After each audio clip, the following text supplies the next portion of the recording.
और फिर से आप सभी का स्वागत है क्वेश्चन आंसर हेडक्वार्टर में, जहाँ पे हम किसी भी कॉन्सेप्ट को एकदम इजी तरीके से सीखते हैं। अब तक हम काफ़ी चैप्टर कर चुके हैं, जिसका लिंक आपको डिस्क्रिप्शन में मिल जाएगा, आप वहाँ से जाकर देख सकते हो।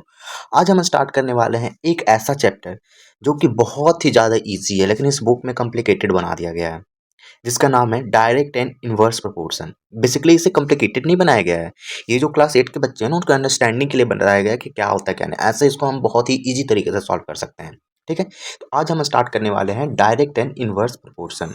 तो आराम से बैठ जाओ, बस मुझे 5 मिनट दो, मैं बहुत अच्छे से समझा दूंगा कि ये होता क्या है। ठीक है, तो आराम से बैठो और चलो स्टार्ट करते हैं। देखो, जैसा कि नाम ही सजेस्ट कर रहा है, डायरेक्ट क्या कर रहा है, डायरेक्ट। डायरेक्ट इट मीन्स कि डायरेक्टली रिलेटेड हो। अगर एक का प्राइस, जैसे कि एक आम का प्राइस, एक मैंगो, 1 मैंगो का जो प्राइस है, ठीक है, 5 रुपीज़ है, तो 10 मैंगो का प्राइस क्या होगा बताओ, रुपीज़। 5 × 10 बोलोगे कितना, 50 रुपीज़। ये देख लो डायरेक्टली रिलेटेड है। अगर एक मैंगो 5 है तो दूसरा मैंगो का क्या हो जाएगा 10। अगर एक का प्राइस बढ़ रहा है तो दूसरे का भी प्राइस क्या हो रहा है, बढ़ रहा है। इसको कहते हैं हम डायरेक्ट। और इनवर्स मतलब कि अगर एक का बढ़ रहा है तो दूसरे का घट रहा है, मतलब एक का क्वांटिटी बढ़ेगा तो दूसरे का घटेगा, तो इसको कैसे बोलेंगे, इनवर्स। जैसे कि कुछ बुक्स में लिखा हुआ है, उसके अकॉर्डिंग हम देखते हैं। ठीक है, यहाँ देखो बोल रहा है, Mohan prepare T for himself and sister. उसने अपने बहन और खुद के लिए टी बनाया। He uses 300 ml of water, 2 spoon of sugar, 1 spoon of leaves and 50 ml of milk. क्या क्या उसने मिलाया वो लिखा हुआ है। How much quantity each item he need if he make tea of 5 person. अब 5 पर्सन के लिए बनाएगा तो कितना जरूरत पड़ेगा, एक के लिए अगर इतना जरूरत पड़ रही है, देखो 2 के लिए बनाया तो इतना का सब चीज पड़ा जरूरत, तो 5 के लिए क्या, तो देखो अब 2 से हम डायरेक्ट तो 5 पे नहीं जा सकते ना, हमें एक का जानना होगा। एक का जानने के बाद हम बता सकते हैं 5 के लिए इतना चाहिए। ठीक है, तो उसकी तरह से देखो, if 2 student take 20 minute arrange chair for assembly, then how much would take 5 student to send. अब जैसे कि मैंने अभी डायरेक्ट का ही एग्जांपल दिया, अभी इनडायरेक्ट एग्जांपल में इसने बता रहा है कि अगर 3 मिनट लगता है चेयर को अरेंज करने में 2 स्टूडेंट के द्वारा, ठीक है, तो अगर स्टूडेंट्स का नंबर बढ़ गया, अगर 4 स्टूडेंट उस काम को करेंगे तो क्या होगा, टाइम क्या होगा, कम हो जाएगा। ये तो नॉर्मल सी बात है कि अगर 2 स्टूडेंट 10 मिनट ले रहे हैं तो 4 स्टूडेंट कितना लेंगे, तुम बताओ। एक स्टूडेंट कितना ले रहा है, 5 मिनट। एक स्टूडेंट कितना ले रहा है, 20 मिनट्स।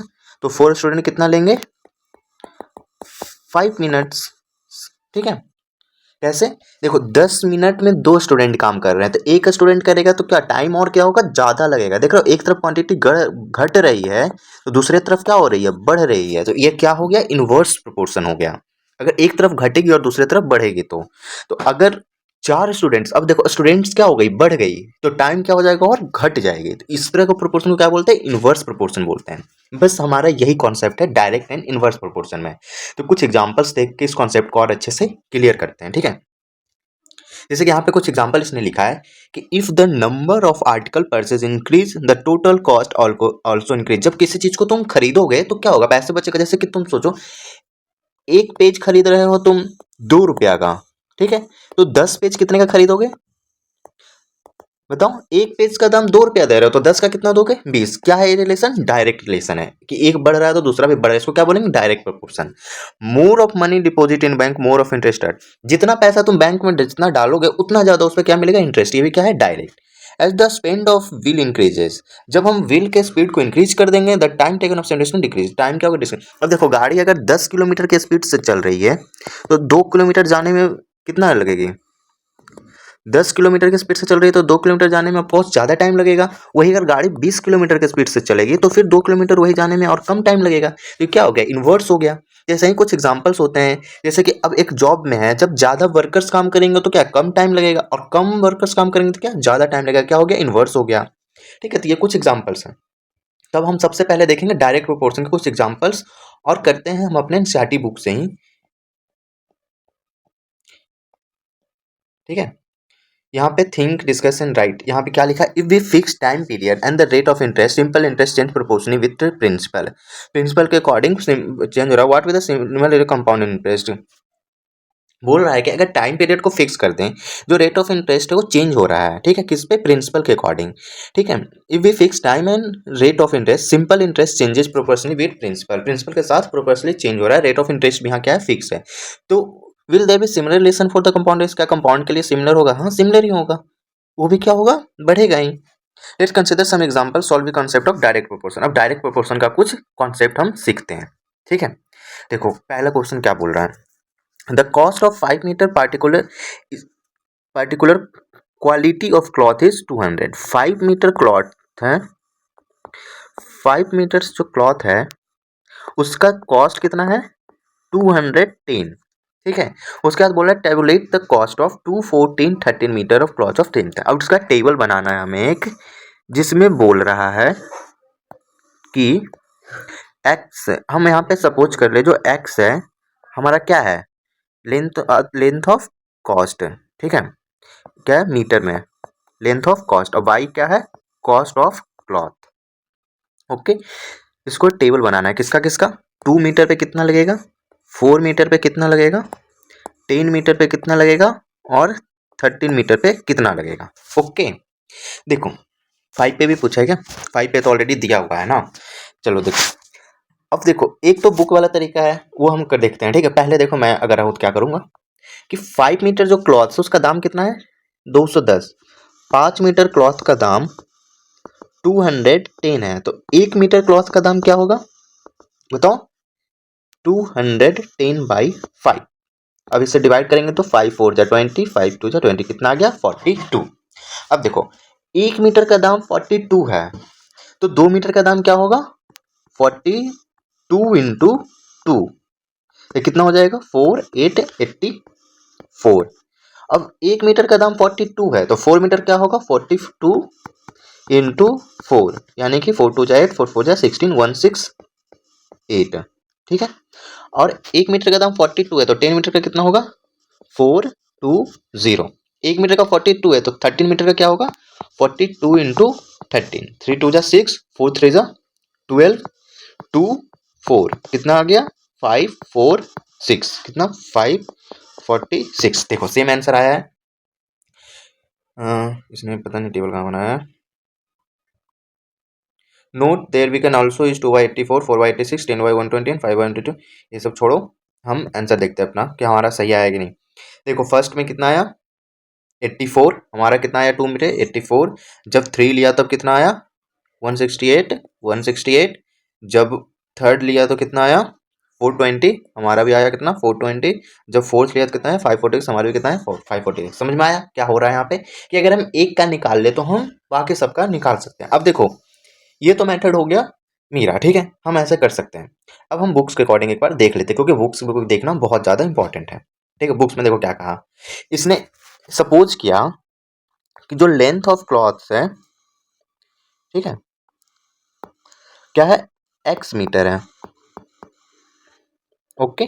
और कॉस्ट ऑफ क्लॉथ क्या है, कॉस्ट ऑफ क्लॉथ्स क्या है, y, okay. Cost of cloth क्या है, बाई इन रुपीज। इसने एक टेबल बनाया, हम भी एक टेबल बनाते हैं ऐसे, ओके। हमारा यहाँ पे x आ गया, यहाँ पे y आ गया, ये आएगा मीटर में, ये आएगा रुपीज़ में। अब हम टेबुलेट कर लें, देखो किस पे, 2 4 10 एंड 13 पे हमें चाहिए, और ये हमें पता नहीं है, y2 निकालना है, y3 भी निकालना है, और ये हमें कुछ नहीं दिया, y4 भी निकालना है और y5 भी निकालना है। लेकिन हमें एक इन्फॉर्मेशन दिया है कि जो 210 है वो 5 के इक्वल है। तो इसमें देखो क्या क्या, सबसे पहले इसका x1/1 जो होता है x2/2 के इक्वल होता है, इसी के बेस पे सारा निकल जाएगा। देखो अगर हम फर्स्ट का निकालें, ठीक है, 2 पे, तो क्या करेंगे हम, सबसे पहले x1/1 इक्वल्स टू x2/2 करेंगे, ठीक है। यहाँ पे देखो x1 क्या हो जाएगा, हमें दिया हुआ है कितना, लेंथ ऑफ 5 मीटर, y1 क्या हो जाएगा 210, तो हमारा, और x2 क्या हो जाएगा, देखो यहाँ पे दिया हुआ है x2 कितना 2, तो हम y2 आराम से निकाल लेंगे। तो x1 के जगह पे हम क्या लिख दे 5, x2 के जगह y1 पे क्या लिख दे 210, x2 पे क्या लिख दे 2, एंड y2 पे क्या लिखा है ये तो हमें निकालना ही है। अब यहाँ से हमारा क्या आ गया, लीनियर इक्वेशन का क्वेश्चन आ गया। Linear equation I hope so पढ़ के आ रहे हो। तो क्रॉस मल्टीप्लाई हम इसको कर दें तो क्या हो जाएगा, 5/2 इक्वल टू 210 इंटू 2। तो y2 का क्या वैल्यू आ गया, 210 इंटू 2 अपॉन में 5। इससे कितने बार में गया, 42। तो y2 बराबर कितना आ गया, 84। ठीक है, अब हमारे पास देखो y2 आ गया। अब हमें किस पे चाहिए था, y3 का चाहिए। ठीक है, y3 इक्वल टू क्या दिया हुआ है, हमें निकालना है। लेकिन x3 का वैल्यू हमें क्या दिया हुआ है कितना, 4 दिया हुआ है। तो फिर हम इसको देखो x1 पे ही लेकर जाएंगे। x1 पे ही करेंगे तो क्या हो जाएगा, x1 y1 किसके इक्वल हो जाएगा, y3 x3 एंड y3 के इक्वल हो जाएगा। अब हम यहाँ पे क्या लेकर के कर रहे हैं, x3 का वैल्यू जो है 3 मान लिया, यानी कि हमारा सेकेंड वाला पार्ट है ये। तो x1 हमारा कितना था 5, y1 कितना था 210, x3 कितना था 4 एंड y3 कितना था, ये हमें निकालना है। तो फिर यहाँ से वही करेंगे क्रॉस मल्टीप्लाई। तो क्रॉस मल्टीप्लाई करेंगे तो क्या हो जाएगा, y3 equal to 4 into 210 upon में 5। इससे यहाँ गया 42। देख रहे हो कितना हमें करना पड़ रहा है। हम डायरेक्ट निकाल सकते थे, जिसको कहे ना एक बहुत ही इजी चैप्टर है, लेकिन एनसीईआरटी में से इस तरह से दिया है ना कि बच्चों को समझ में आए कि क्या हो रहा है यहाँ पे, हम डायरेक्ट इसे कर सकते हैं। तो इससे क्या जाएगा, 4 2 8 एंड 4 4 16 रुपीज़ आंसर। और बाकी जो बच्चा अब इसे खुद से निकालो। ठीक है, अब हम एग्जाम्पल्स 2 भी डिस्कस कर लिए एक बार। इसमें भी देखो क्या बोल रहा है, an electric pole 14 metre height. एक इलेक्ट्रिक पोल है जिसका हाइट कितना दिया हुआ है, एच जो है वो 14 मीटर दिया हुआ है। ठीक है, ये सेकेंड एग्जाम्पल हमारा। And cast shadow of 10 metre, जिसका एक शैडो बन रहा है कितने का, 10 मीटर का। Find the height of tree, उस ट्री का हाइट बताना है अब हमें, जब कास्ट ऑफ शैडो कितना है 15 मीटर।